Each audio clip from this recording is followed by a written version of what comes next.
They didn't just pull over a random black man that night. They stopped a world-class driver, then laughed in his face, called him a clown, and turned his entire life into a crime scene. Tonight, we're diving into the case of the man the internet now calls the king of the track and the victim of the traffic stop. A professional race car driver, convicted like a reckless street thug, on evidence that just doesn't add up. Imagine this. You've spent your whole life mastering control. You train your reflexes for milliseconds. You fight physics at 300 kilometers per hour and win. Your hands, your focus, your timing, that's what feeds your family. Then one night, 8 minutes on a dark suburban road turns that same skill into proof that you're a dangerous black man behind the wheel.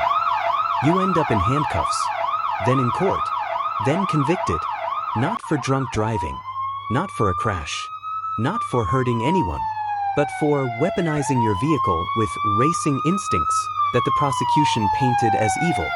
This is the story of Darius Cole, champion on the track, criminal on paper, and the question everyone keeps asking is simple. How do you convict a professional race driver for the crime of being too good at driving? Before the sirens, before the cuffs, Darius Cole was a name that meant something. Multiple podium finishes in Europe. A development contract with a major racing team. Brand deals lined up. A life built on precision and discipline. Off the track, he was low-key. No entourage. No drama. Just a black guy in his early 30s who loved engines, his nephew, and his mom's Sunday cooking. The night everything changed, Darius wasn't in a race car. He was in his personal street-legal performance sedan. Still fast. Still beautiful. Matte black. Custom rims. Subtle sponsor stickers on the bumper. He had just left a charity event where he did a talk for inner-city kids about safe driving and chasing dreams. Let that sink in. He spent the evening telling kids to respect the road, then got branded a monster by the same system that should have been protecting him. It starts at 11:42 p.m. 2 officers in a patrol SUV. Dashcam rolling. Darius passes them on the main road. Not speeding, not swerving, but his car stands out. Aggressive. On the dashcam audio, you hear it. Look at this one. He thinks he's in Fast and Furious. That rap job, bet he's one of those wannabe street racers. They pull out. Lights on. Sirens. Darius signals. Pulls over. Hands at 10 and 2. Just like the videos tell you to do when you're black and behind the wheel. Officer number 1 walks up, already smirking. Evening, speed racer. You know why we stopped you? Darius is calm. No, officer. Was I speeding? They don't answer the question. Instead, they start talking about his car. What's all this? You think this is a racetrack? Guys like you kill families. He tells them he's a professional race car driver. Shows his team ID, his FIA license, and they laugh. Professional? Sure. And I'm Lewis Hamilton. On the dashcam, you can literally hear them mocking his career. They call his license printing from Google. They tell him he's delusional. Then the tone shifts. Officer number 2 walks around to the front of the car. We clocked you at 95 and a 60. That's reckless driving. But here's the thing. The patrol SUV is an older model. Its radar system? It wasn't even activated at the time they claimed they clocked it. We know this because later, internal logs show no recorded radar reading at 11:42 p.m. But in that moment, on the side of the road, Darius doesn't know any of that. He only knows they're saying he was speeding. He knows he wasn't. And he knows arguments with armed, annoyed officers rarely end well for people who look like him. He keeps his voice low. Officer, with respect, I wasn't going that fast. My car logs speed. I can prove. They cut him off. Step out of the vehicle. You're under arrest for reckless driving. No field sobriety test. No breathalyzer. No crash. No victims. Just a black man in a fast car, and cops who already decided who he was. The charges don't stop at reckless driving. By the time the night is over, the list looks like this. Asterisk reckless driving. Asterisk fleeing and eluding even though he pulled over.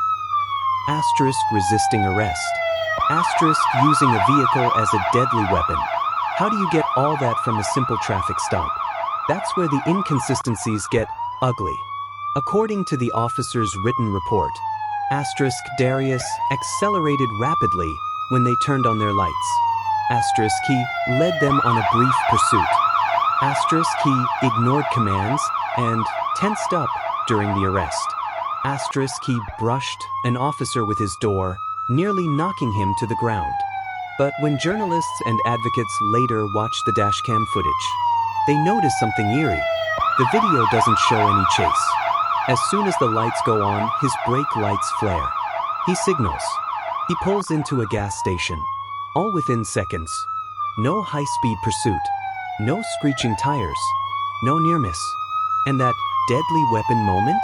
The door never slams into anyone. The officer is standing safely to the side when Darius opens it. But the official narrative, written hours later, says otherwise. That narrative is what the prosecutor uses.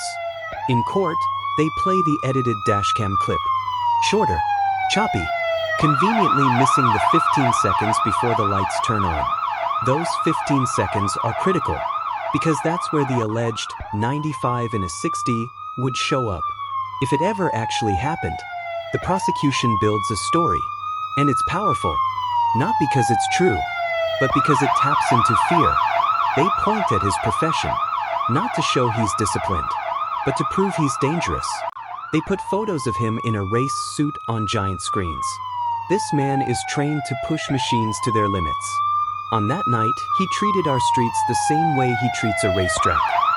They call his car a weapon on wheels. They say his reflexes make him both harder to catch and more responsible for every move he makes. They use his sponsorship decals against him. Look at his ego, they imply. Look at his need for speed. Darius tries to explain. He has telemetry data from his car. It logs speed, acceleration, braking. On that road at that time, the logs show. Asterisk max speed, 68 in a 60. Asterisk no sudden acceleration when the lights came on. Asterisk smooth braking. Controlled stop. But the judge allows the prosecutor to call that unverified third-party data and easily manipulated by tech-savvy defendants. Meanwhile, the officer's uncorroborated radar claim is treated as fact. The jury is shown. Asterisk edited dashcam. Asterisk dramatic still shots of his car. Asterisk a computer simulation the prosecution commissions, showing a black sedan weaving through imaginary traffic at 95 miles per hour. Every time they show the animation, they say, this is what could have happened. Not what did. What could have. It shouldn't be enough to convict anyone. But it almost always is, when the system has already decided what you look like. Most reckless driving cases end with fines. Maybe a short suspension. This one doesn't. The prosecutor pushes hard for a felony conviction.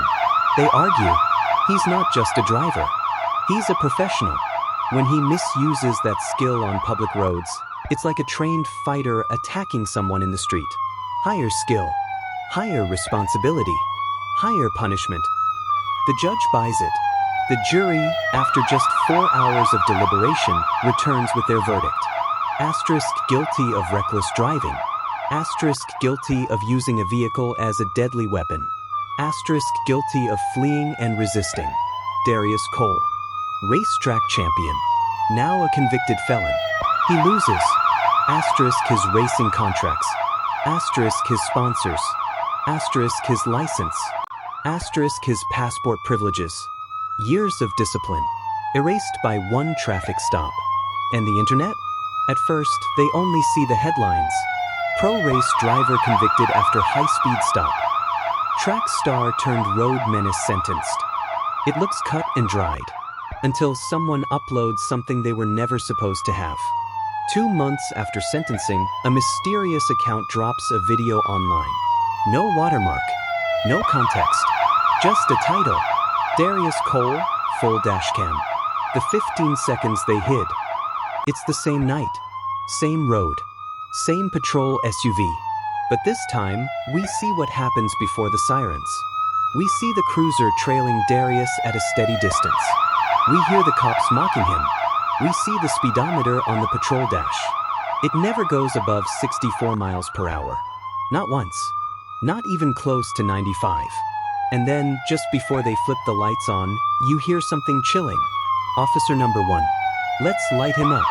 These guys always fold when you throw the book in. Officer number 2 laughs. Yeah, let's make an example out of Fast and Furious over here. Cut, bites, stuff. Those 15 seconds blow up everything. Asterisk the radar reading. Asterisk the supposed high-speed approach. Asterisk the idea that they were just doing their job. Someone had access to the unedited dashcam. Someone kept a copy. Someone decided to leak it. But who? A tech in the department? A rookie cop with a conscience? A hacker? No one knows. What we do know is this. The moment that video hits the internet, everything changes. Civil rights lawyers see it. Racing fans see it. Journalists see it. You see it. And suddenly, the story is no longer. Reckless black driver gets what he deserves. It becomes, did a racist, fabricated narrative send an innocent man to prison? As the video racks up millions of views, the comments section turns into a war zone. Asterisk, free Darius. Asterisk, they lied. This is insane. Asterisk, how many other cases have missing 15 seconds? Reporters start digging. Advocates start organizing. Strangers start donating to a legal defense fund. Inside his cell, Darius hears about the leak from another inmate who whispers through the bars. Bro, the internet saw everything. They're coming for you. But the system doesn't like being exposed. Within days, asterisk the mysterious uploader disappears. Asterisk their account wiped. Asterisk their other videos gone. And then, late one night, a young officer walks into an empty parking lot behind the precinct, holding a cheap burner phone. His hands are shaking. He's about to dial a number for a journalist who's been begging for a source. Because he knows what that video left out. He knows there's one more file. A file that doesn't just clear Darius. It names the people who ordered the edit. He dials. The phone rings once. Twice. And just as someone picks up on the other end, he hears a car door slam behind him. Officer Dawson, we need to talk. Now. Cut to black. They thought they shut him up in that parking lot. They were wrong. This is part 2 of asterisk, cops laugh at black driver until they realize he's a professional race car driver. It's just, the cover-up is cracking. And this time, the system is on trial. A quiet police parking lot. Midnight air. Officer Dawson, 26, standing under a dim light. One hand on a burner phone, the other shaking. He dials the journalist number. 1 ring. 2 rings. Someone picks up. Hello. Before Dawson can speak, a car door slams behind him. Officer Dawson, we need to talk.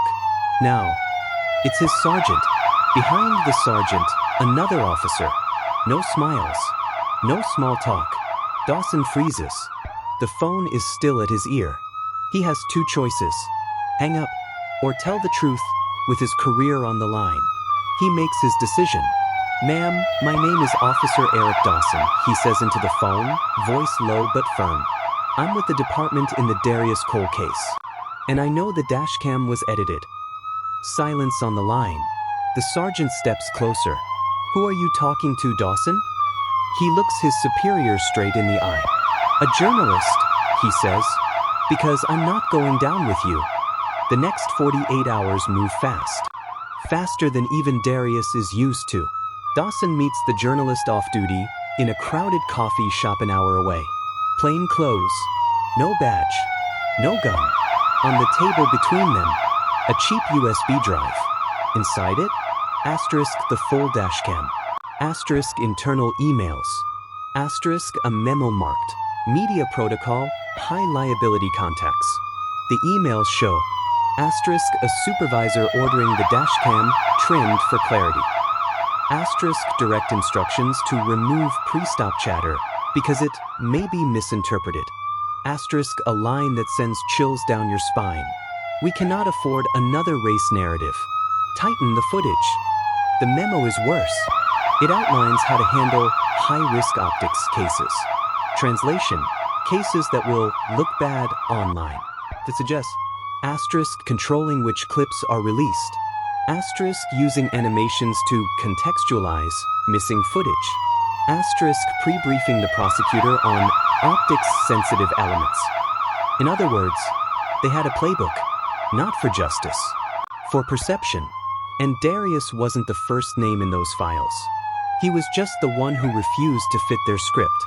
Within days, the journalist publishes not just the video, the receipts. The article headline explodes across timelines. Exposed, dashcam edits, hidden memos, and the professional race driver sent to prison. Clips of the untrimmed footage flood TikTok, X, Instagram. Side-by-side comparisons show asterisk the official clip, asterisk the full version, asterisk the internal emails. Creators stitched the video with captions. They lied. They cut the part where he did everything right. Lawyers start posting breakdowns. Driving instructors weigh in. Professional drivers react to his telemetry data and say what the jury never heard. These are the numbers of a cautious driver, not a reckless one. Hashtag #FreeDariusTrends. A petition for his retrial hits 500,000 signatures. Then 1 million. The press starts asking the one question the department has no good answer for. If the evidence was so strong, why did you have to edit it? While all this is blowing up, Darius is still inside. No phone, no social media, just rumors leaking through steel and concrete. One afternoon, a guard slips an envelope through the slot in his door. No return address. No note on the outside. Inside?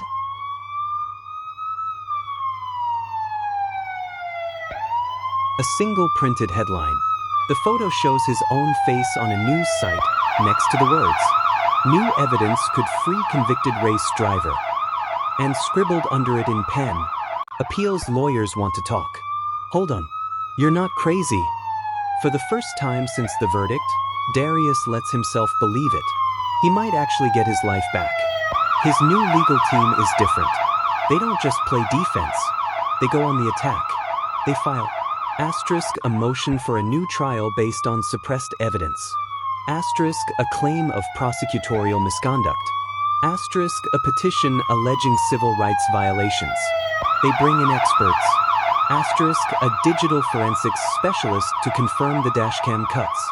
Asterisk a former prosecutor to testify how edited footage should never be used without disclosure.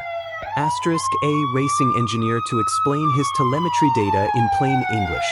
But the most devastating witness? Officer Eric Dawson. He walks into the appeals court in a cheap suit. Not in uniform. He's already been suspended. He's under investigation. He has nothing to gain. On the stand, his voice trembles at first. Then it hardens. The footage we gave the court wasn't the full video, he admits. We were told to cut the first part. We were told it would avoid unnecessary race controversy. We were told it was standard. The courtroom is silent. He goes on. I saw the internal emails. I heard the jokes. I watched my colleagues laugh at Mr. Cole's profession. I knew it was wrong. I didn't speak up then. I am speaking now. The prosecutor tries to tear him apart. Officer Dawson, aren't you just a disgruntled cop trying to save his own skin? He shakes his head. Ma'am, if I was trying to save my own skin, I would have shut up like everyone else. The appeals judges watch the full video. Every second, every word. They see asterisk no pursuit, asterisk no radical speeding, asterisk no door hitting any officer. They read the emails. They hear the memo quoted line by line. They listen as the tech expert explains how easy it is to verify the full file's integrity, and how obvious the edits are when you know where to look. They also hear from the race engineer. He breaks it down. At the time of the stop, Mr. Cole's speed was within a normal passing range. His braking pattern is controlled. His steering angle is stable. These are the marks of a professional who knows exactly what he's doing. Not a reckless driver. The room shifts. You can feel it. The story the jury originally heard doesn't survive contact with the truth. Weeks later, Darius is brought back to court for the ruling. He stands in shackles. Same courtroom where he was destroyed the first time. Same judge. But this time, the world is watching. The presiding judge reads from the bench. This court finds that critical video evidence was altered prior to trial. This alteration was not disclosed to the defense or the jury. We further find that internal communications show a clear intent to shape a narrative rather than present unbiased facts. He pauses. The entire room holds its breath. The conviction of Mr. Darius Cole is hereby vacated. He is to be released immediately. The state may retry the case, but only with the full, unedited evidence. Guess. Whispers. Cameras clicking. Darius closes his eyes. He doesn't smile. Not yet. He just exhales, like he's finally crossed a finish line he never signed up to race. His mother sobs behind him. His nephew claps before his aunt pulls his hand down, overwhelmed. Outside, the headlines hit. Race driver's conviction overturned after dashcam scandal. Justice? Or just damage control? The department launches a review. They suspend a few people, reassign others. A spokesperson says, "We regret any errors and are committed to transparency moving forward." But no one forgets the memos. No one forgets the edits. No one forgets the phrase, "We cannot afford another race narrative." Internal Affairs opens a probe. State investigators step in. Officer Dawson faces retaliation, but he also becomes a symbol. Some call him a snitch. Others call him a hero. The officers who laughed at Darius that night, they lawyer up. Their careers are suddenly very quiet. As for Darius, he walks out of prison into a wall of cameras and microphones. Someone shouts, "What's the first thing you want to do now that you're free?" He pauses. You expect him to say, "Get back on the track," or "Be with my family," or "Rest." Instead, he says something else. "I want my record cleared. Not just mine. I want every case that touched that playbook reviewed. Every edited dashcam. Every missing 15 seconds." He looks straight into the nearest camera. "Because I'm not the only one this happened to. I'm just the one you know about." Brands start calling again. Someone to sponsor his comeback story. Some just want the PR. He turns most of them down. He does go back to the track eventually. Not right away. Not for glory. He hosts free safety clinics. He talks to kids about more than just cars. He talks about asterisk evidence, asterisk cameras, asterisk how stories get twisted, asterisk how systems can turn skill into guilt when the face behind the wheel is black.